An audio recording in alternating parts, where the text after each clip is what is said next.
জন্য গায়ে হলুদের শাড়ি কিনছি, আপনাদেরকে আমি এখন দেখাবো শাড়ি। এই তো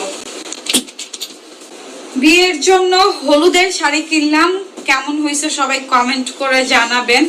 আমি ভাঁজ করে রেখে দিছি, উল্টা করে ভাঁজ করছি। এই হচ্ছে হলুদের শাড়ি, এই হচ্ছে হলুদের শাড়ি বিয়ের জন্য নিলাম। স্পেশাল দিনের প্রস্তুতি শুরু হয়ে গেছে।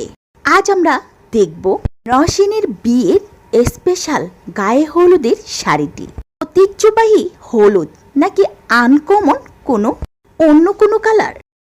অবশেষে চলে এলো সে মহেন্দ্রক্ষণ।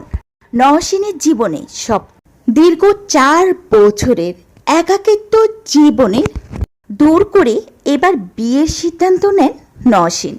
কিন্তু হঠাৎ করে বিয়ের সিদ্ধান্ত নেওয়াটা যে খুব একটা আনন্দ কাজ করতেছে এমনটি নয়।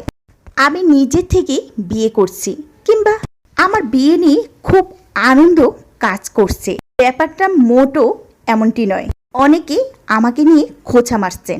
মূলত আমার মা যেহেতু অসুস্থ, আমাকে নিয়ে অনেক বেশি টেনশন করে। মা অনেকদিন আমাকে বলতে, তোকে একটি বিয়ে দিয়ে দিলে আমি টেনশন মুক্ত হব।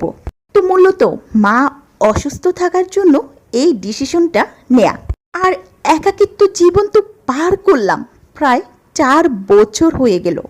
আসলে কি একজন মানুষের পক্ষে একা থাকা সম্ভব? আপনারা যারা আমাকে খোঁচা মারছেন তারা একটু হলেও চিন্তা করেন তো।